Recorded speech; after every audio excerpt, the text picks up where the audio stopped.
प्यारे बच्चों नमस्कार, वेरी गुड मॉर्निंग। मैथ की क्लास में आपका बहुत बहुत स्वागत है। बीएससी बीएड सेकंड का जो चैप्टर 1 अभी खत्म हुआ है लिमिट वाला, उसके बाद में कंटिन्यू फंक्शन हम पढ़ रहे हैं। कंटिन्यू क्या होता है, कोई फंक्शन कंटिन्यू कब होता है, तो उसके बारे में हम पढ़ेंगे। कोई फंक्शन कंटिन्यू कब होता है, तो अब तो जैसे हम लैंग्वेज की फॉर्म में बात करें तो कंटिन्यू का मतलब होता है कि कोई चीज़ लगातार चलती रहे, यानी फंक्शन की बात करते हैं यहाँ पर। तो फंक्शन जैसे एफ एक्स है तो वो फंक्शन चलता ही रहे, यानी किसी इंटरवल के अंदर उसकी कुछ न कुछ फाइनाइट वैल्यू आती रहे, यानी वो ब्रेक ना हो कहीं ना कहीं, तो उस फंक्शन को हम क्या बोल देते हैं, कंटिन्यू फंक्शन बोलते हैं। बट हमें पता है कि ये तो डेफिनेशन हम तब दी है जब हमारे पास ग्राफ मौजूद है। जैसे कोई फंक्शन है और इस इंटरवल ए और बी के बीच में कोई फंक्शन कंटिन्यू चल रहा है, ये तो ग्राफ हमने खींच रखा है। बट कुछ क्वेश्चन ऐसे मिलेंगे जिनके ग्राफ हमें पता ही नहीं होता, तो ग्राफ नहीं पता होता तो उन फंक्शनों को कंटिन्यू चेक करने के लिए हमें क्या स्टेटमेंट कंडीशन होगी वो हमें देखेंगे। तो सबसे पहले तो ये कंटिन्यू की परिभाषा हम देखते हैं क्या होती है कि लैंग्वेज की फॉर्म में कि वो फंक्शन कि किसी इंटरवल ए इंटरवल जैसे ये मैं मान लिया ए है, ए और बी के बीच में, कहता है कि ये फंक्शन इस इंटरवल के अंदर, इस इंटरवल के बीच में ये फंक्शन कहता है कि ब्रेक ना हो, नॉन ब्रेकेबल हो, तो उस फंक्शन को हम क्या बोल देते हैं, कंटिन्यू फंक्शन बोलते हैं। ठीक है भी। बट हमें डेफिनेशन तो वो लेनी है जिन फंक्शनों के ग्राफ नहीं खींच सकते हम, तो उनके लिए कंटिन्यू की डेफिनेशन क्या रहेगी, उसके लिए दो बंदे आते हैं। तो सबसे पहले जो बंदा आता है उसका नया नाम है कॉशी। ठीक है, कॉशी। तो Cauchy definition of continue continue तो इसने क्या बताया था कि कोई फंक्शन एफ इज कंटिन्यू कब होगा, इन इंटरवल ए बी में फंक्शन कंटिन्यू कब होगा इन इंटरवल ए बी में, इफ देयर एग्जिस्ट कुछ एक पॉजिटिव नंबर एप्सिलॉन एंड इसी नंबर पे डिपेंड डेल ग्रेटर देन 0, कि सच दैट इस प्रकार से क्या कि एफ ऑफ एक्स माइनस में, एफ ऑफ एक्स माइनस में उस फंक्शन की वैल्यू उस बिंदु के ऊपर। अच्छा, कॉची डेफिनेशन ऑफ कंटिन्यूटी किसी बिंदु ए के ऊपर, एट पॉइंट ए पर, और इस इंटरवल ए बी के अंदर कोई पॉइंट दे रखे हैं तो उसके अंदर बात करेंगे। तो यानी एफ ए और लेस देन एप्सिलॉन हो, कब, व्हेनेवर, जब x माइनस में ए डेल से छोटा हो। इसका मतलब क्या है, ध्यान नहीं थोड़ा सा, यहां पर हमारे पास कोई बिंदु है ए, ये रहा ए, x इज इक्वल टू ए, इस बिंदु के ऊपर फंक्शन, इस बिंदु के ऊपर फंक्शन की लिमिट और इसी के ऊपर फंक्शन का मान अगर ये दोनों ही इक्वल है, या फिर ये कह देते हैं इसके ऊपर फंक्शन की लिमिट और इसके ऊपर डायरेक्ट फंक्शन का मान, दोनों का मान और उनका डिफरेंस वेरी वेरी स्मॉल हो, कब, जब इसका इस बिंदु के नजदीक कोई बिंदु हो यहां पर और यहां पर, उनका डिफरेंस भी वेरी वेरी स्मॉल हो। ठीक है, तो x माइनस में ए, एक्स क्या बिंदु है, इस बिंदु के लेफ्ट साइड में और राइट साइड में कोई दो बिंदु मिलेंगे। ठीक है, तो उन बिंदुओं का डिफरेंस भी किसी डेल नंबर यानी कोई फाइनाइट है, स्मॉल नंबर है, उनसे स्मॉल हो, तो उनको हम क्या बोल देते हैं, कंटिन्यू। ये लेके चलेंगे तो ये सिद्ध करेंगे और ये लेके चलेंगे तो ये सिद्ध करेंगे, तो यानी दोनों में एक कंडीशन हमें दिखानी होती है, तो उस फंक्शन को हम कंटिन्यू बोल देते हैं। तो ये तो पहली डेफिनेशन थी। एक डेफिनेशन और है, अभी ज्यादा नहीं करेंगे, मतलब यही डेफिनेशन आप लिख दो एग्जाम के अंदर तो सफिशिएंट होता है। मैथ के अंदर तो वैसे भी भाई मैथमेटिकल फॉर्म के अंदर लिख देते हैं और थोड़ा सा उसके बारे में बता देते हैं तो वो समझ जाते हैं कि भी हाँ इसके बारे में बात कर रहा है। ठीक है, एक तो डेफिनेशन ये थी, एक डेफिनेशन और है, फंक्शन किसी बिंदु के ऊपर कंटिन्यू है क्या, एफ एक्स और एक्स टेंस टू किसी बिंदु ए के ऊपर, और उस फंक्शन की वैल्यू उस बिंदु के ऊपर अगर दोनों इक्वल हो जाते हैं तो वो फंक्शन कंटिन्यू कहलाते हैं। वो फंक्शन एफ एक्स कंटिन्यू कहलाता है किसी बिंदु ए के ऊपर अगर फंक्शन की लिमिट उस बिंदु पर और फंक्शन की वैल्यू उस बिंदु पर इक्वल हो जाए तो वो फंक्शन कंटिन्यू होता है। एक डेफिनेशन ये है, और पहले वाली डेफिनेशन क्या है, फंक्शन और फंक्शन की वैल्यू का डिफरेंस किसी फाइनाइट नंबर से स्मॉल हो और साथ में ही x माइनस में a, यानी उनका जो डिफरेंस है ना वो भी वेरी वेरी स्मॉल हो। तो ये दो डेफिनेशन है, तो यही हम लिमिट के अंदर भी करते आ रहे हैं, तो ये डेफिनेशन यहाँ पर चलेगी। तो ये दो डेफिनेशन आपने याद रखनी है, तो यानी फंक्शन कंटिन्यू कहलाता है। अब बात कुछ और भी आएगी, ये जो कंटिन्यू हम कर रहे हैं बात और भी आएगी, किसी बिंदु के इर्द गिर्द की बात कर रहे हैं तो कहता है कि इसकी एक डेफिनेशन और बन जाती है नंबर 3 कि function f x tends to a के, यानी जो कोई बिंदु ए है उसके लेफ्ट साइड में, अब इसको छोड़ दो चाहिए, एक्स टेंस टू ए के लेफ्ट में यानी उसकी लिमिट बराबर हो F x tends to a positive वो भी, और साथ में कहता है कि फंक्शन की वैल्यू, क्योंकि भाई ये ऐसा क्यों हो रहा है, ये डेफिनेशन और हमारे पास क्यों आ रही है, ध्यान से देखिएगा एक मिनट में। ऐसी डेफिनेशन क्यों आ रही है, ये मैं ऐसा क्यों बोल रहा हूं, और उस फंक्शन की वैल्यू ए के ऊपर तीनों इक्वल हो। देखिए इसी डेफिनेशन को ही मॉडिफाई किया मैंने। भाई हमें पता है किसी बिंदु के ऊपर लिमिट निकालते हैं, तो पिछले चैप्टर के अंदर लिमिट पढ़ के आए थे, तो किसी बिंदु के ऊपर लिमिट निकालते हैं तो कहता है उसकी लेफ्ट लिमिट और राइट लिमिट भी इक्वल है, तो उस बिंदु के ऊपर लिमिट एग्जिस्ट करती है। यानी ये लिमिट एग्जिस्ट कब भी करेगी, इस एक बिंदु के ऊपर या तो डायरेक्ट ही वैल्यू निकल जाए ए के ऊपर, ठीक है, लिमिट निकल जाए, ना निकले तो फिर क्या करते हैं उसकी लेफ्ट लिमिट और उसकी राइट लिमिट निकाल देते हैं और दोनों इक्वल आ जाते हैं, इस बिंदु के ऊपर उसकी लिमिट मानी जाती है। तो उसी को तो मैंने अलग अलग पोर्शन में लिखा है, ठीक है, तो उसकी लेफ्ट लिमिट और उसकी राइट लिमिट इक्वल हो जाए तो वो लिमिट मानी जाती है, और ये किसके बराबर है, एफ डायरेक्ट वैल्यू, यानी ये, तो यानी तीसरी डेफिनेशन हमारे पास ये बन चुकी है। तो यानी कि आगे कभी भी कोई क्वेश्चन आ जाए तो उनमें से या तो ये डेफिनेशन लगाओ या फिर ये लगाओ या फिर ये लगाओ, आपको देखना है कि उचित कौन सा है। कई बार क्या होता है कि ये डेफिनेशन भी सही रहती है कि भी हो सकता है कि इसकी इस बिंदु के ऊपर लिमिट निकालना मुश्किल हो जाए, तो उसकी लेफ्ट लिमिट निकाल लेते हैं और राइट और दोनों को इक्वल कर लेते हैं।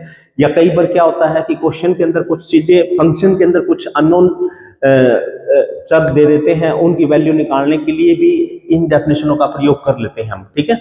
इक्वेशन समीकरण बनाने की कोशिश करेंगे हम।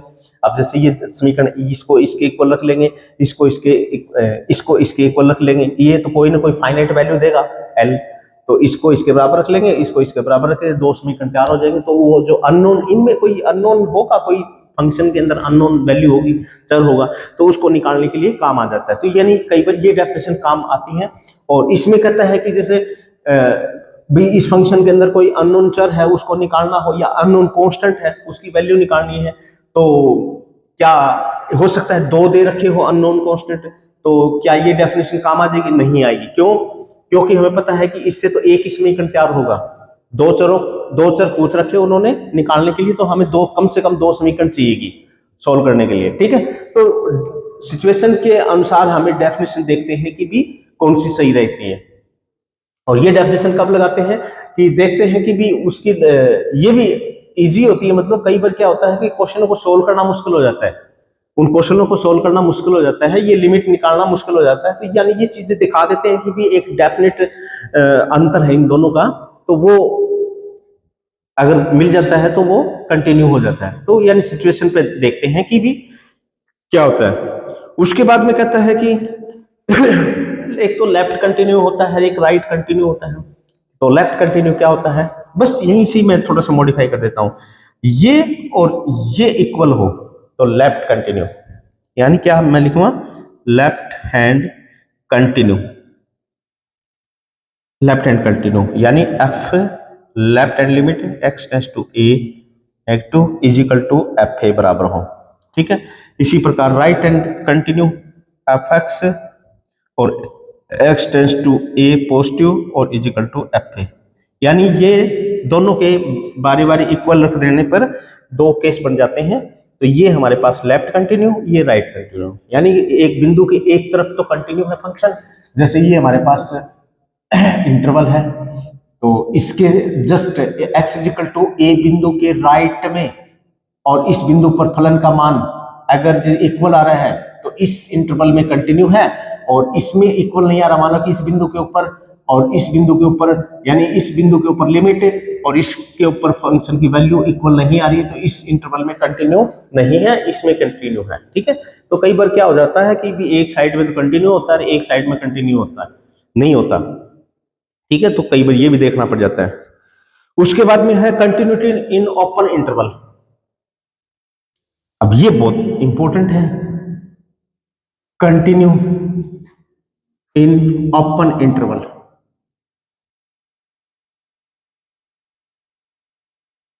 ओपन इंटरवल, तो ये एक टॉपिक आया है कंटिन्यूटी ओपन इंटरवल में। अभी तक जो पढ़ रहे थे किसी बिंदु पर पढ़ रहे थे, यानी यहां पर मैं लिख देता हूं, तीनों डेफिनेशन लिख भी दिया है एट ए पॉइंट। अब कंटिन्यू ओपन इंटरवलों के बारे, इन इंटरवल। ठीक है, कई बार क्या है इंटरवल के अंदर पूछ लेता है कंटिन्यू है कि नहीं है, कई बार किसी बिंदु पे पूछ लेता है, तो इंटरवल की बात आती है। ओपन इंटरवल हमारे पास क्या होता है, ए और बी नहीं लेते, इनके अंदर वाले सभी बिंदुओं के ऊपर कोई फंक्शन कंटिन्यू है, प्रत्येक बिंदु के ऊपर कंटिन्यू है। ध्यान से देखना, इनमें तो आप किसी एक बिंदु के ऊपर कंटिन्यू चेक कर रहे थे, इसमें क्या कर रहे हैं, पूरे इंटरवल के अंदर कंटिन्यू चेक कर रहे हैं। जैसे हमारे पास ये ए है और ये बी है, तो इस इंटरवल के अंदर वो फंक्शन है वो कंटिन्यू है कि नहीं है। ठीक है, ये चेक कर रहे हैं। तो यानी इसके अंदर ए और बी को छोड़ के अंदर वाले जितने भी बिंदु हैं उनके ऊपर फंक्शन की अगर फाइनाइट वैल्यू आ रही है, एक तो डेफिनेशन ये होगी, या फिर प्रत्येक बिंदु के ऊपर परिभाषित है तो एक ये होगी। एक ये भी कह देते हैं कि भी इनके प्रत्येक बिंदु के ऊपर उनकी लेफ्ट में, प्रत्येक बिंदु पर लेफ्ट लिमिट और राइट लिमिट अगर इक्वल आ जाती है और उस बिंदु के ऊपर फंक्शन का मान अगर इक्वल आ जाता है तो वो प्रत्येक इस इंटरवल के अंदर वो फंक्शन कंटिन्यू होगा। तो क्या लिखेंगे, F is continue in A B if continue at all point in interval.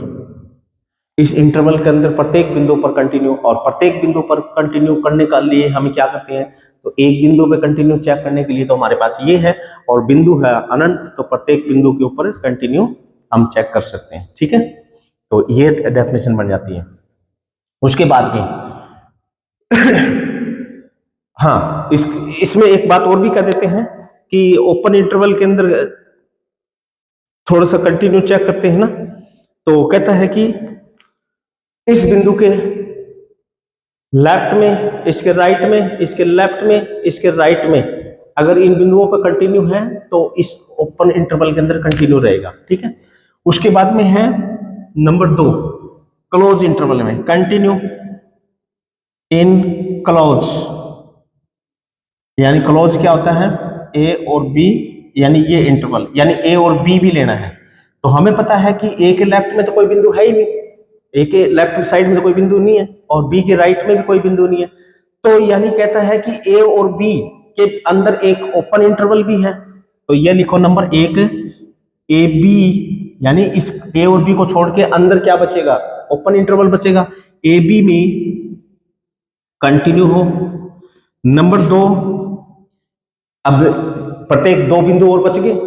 ठीक है, अब प्रत्येक 2 बिंदु और बच गए, ए के राइट में कंटिन्यू हो, ए के राइट हैंड कंटिन्यू हो।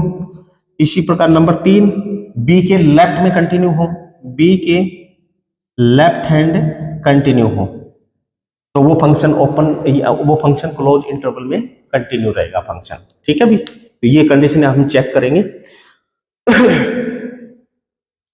चलिए भाई, ये डेफिनेशन हो चुकी है इनकी, थोड़ी सी बात और कर लेते हैं कि कुछ फंक्शन ऐसे होते हैं जो परमानेंट कंटिन्यू होते हैं, तो उनको हम कभी क्वेश्चन को सोल्व नहीं करेंगे। कई बार क्या है, क्वेश्चन के अंदर क्वेश्चन निकल जाता है, तो उस दूसरे क्वेश्चन को भी हमने चेक करना होता है कि कंटिन्यू नहीं, हम उसको डायरेक्ट कह देंगे कि हम जानते हैं कि ये कंटिन्यू होता ही ऑलरेडी, ठीक है।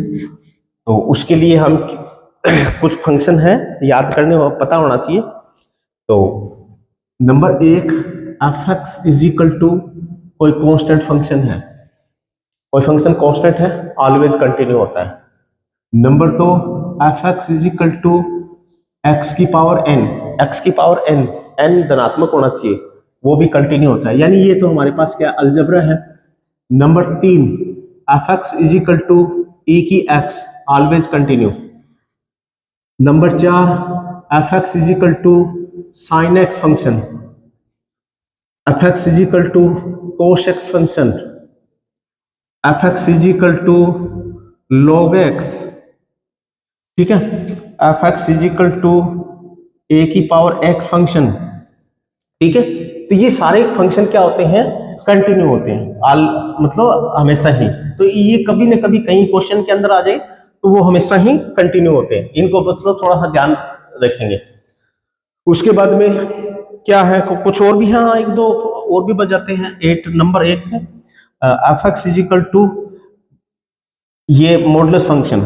9 है f x is equal to sine hyperbolics, यानी हाइपरबोलिक्स फंक्शन। तो ये चीजें ऑलवेज कंटिन्यू होती है, कहीं पर भी आ जाए तो इनके बारे में हमें डायरेक्ट कह देना है कि ये हमें जानते हैं कि कंटिन्यू होता है। कई बार क्या है, क्वेश्चन के अंदर क्वेश्चन आ जाता है, कोई क्वेश्चन करते हैं, कंटिन्यू चेक करते हैं, तो उसके अंदर अलग से पोर्शन होता है कि जैसे कोस एक्स अलग से पड़ा हो उसके अंदर, तो उसको हम कंटिन्यू चेक करने की जरूरत ही नहीं है, ठीक है। तो वो तो हम जानते हैं कि वो फंक्शन कंटिन्यू होता है, यानी algebra function, constant function, exponential function, logarithm function, mode function, trigonometry function, trigonometry सारे नहीं, जैसे टेन वाला फंक्शन है, पाई बाई 2 के ऊपर कंटिन्यू नहीं होता, यानी वो उसके ऊपर वो इन्फिनिटी वैल्यू लेता है, तो यानी उसमें भी कुछ इंटरवल होते हैं, तो उन कुछ बिंदुओं को छोड़ के वो भी कंटिन्यू होता है।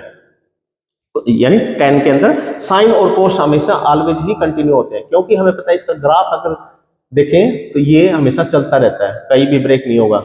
इसी प्रकार जैसे कोस का ग्राफ लेके चलेंगे तो यानी ये ऑलवेज कंटिन्यू चलता रहता है, तो ये ब्रेक नहीं होता, ठीक है भी। उसके बाद में एक डेफिनेशन और कर देते हैं, तो आगे हम फिर क्वेश्चन बाद में अगली वीडियो में कराएंगे। हैनी की परिभाषा, और वेरी इंपॉर्टेंट है अभी ये हैनी की डेफिनेशन, कंटिन्यूटी के ऊपर बताया था इस बंदे ने, कंटिन्यूटी के ऊपर।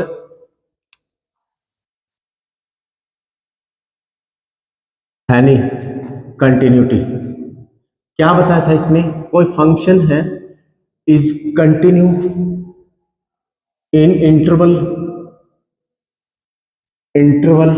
आई, ठीक है, कि if there exist a sequence, if there exist a sequence A N converge to A and इन्हीं के संगत एक सीक्वेंस, यानी ये तो कहता है कि ये a1 a2 a3 an क्या है, x की वैल्यू ही तो है, x1 x2 x3, मतलब इन x की वैल्यू जैसे a रखते हैं तो वो a की बिंदु करते हैं। अब ये बिंदु हो सकते हैं कई बार ज्यादा हो, तो यानी उनकी प्रत्येक बिंदुओं की बात कर रहा है, तो उनके ऊपर वो कंटिन्यू है, वो a को ही टेंड करता है।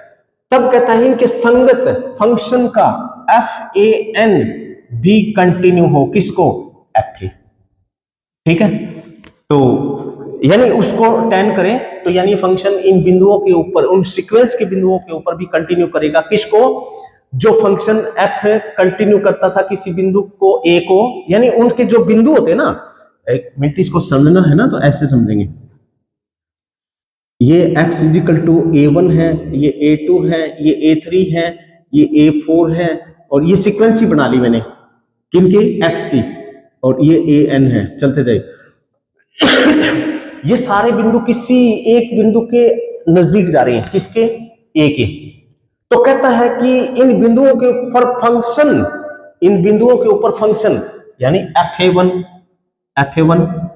fa2, fa3 और fan, ठीक है। तो वो भी कंटिन्यू करेगा, किसको, जिसको ये टेन कर रहे हैं, यानी ये किसको कन्वर्ज कर रहे हैं, किसी एक नंबर को कन्वर्ज करें, सारे नंबर, ये लिख देता हूं, ए को कन्वर्ज कर रहे हैं। तो कहता है कि इनके ऊपर फंक्शनों का मान fa1 fa2 fan वो किसको कन्वर्ज करेगा, वो किसको कन्वर्ज करेगा, वो किन को कन्वर्ज करने वाला है, जिस इस बिंदु के ऊपर फलन के मान को, उस बिंदु के फलन के मान को कन्वर्ट करेगा। ठीक है, तो ये इसकी डेफिनेशन थी।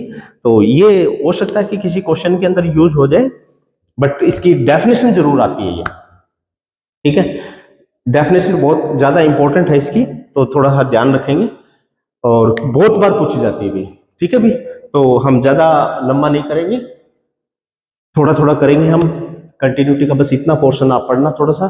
तो कंटिन्यूटी क्या होती है, डेफिनेशन क्या होती है उसकी, कितनी डेफिनेशन बताई है, उसमें एक डेफिनेशन है नहीं कि कंटिन्यूटी के ऊपर डेफिनेशन है, तो उसको आप थोड़ा सा ध्यान से पढ़ना भी। ठीक है भी, तो हम मिलेंगे नेक्स्ट वीडियो के अंदर, और कुछ एग्जाम्पल, कुछ एक दो डेफिनेशन और है वो लेके चलेंगे। ठीक है भी, तो thank you for watching video. Next video में हम मिलेंगे।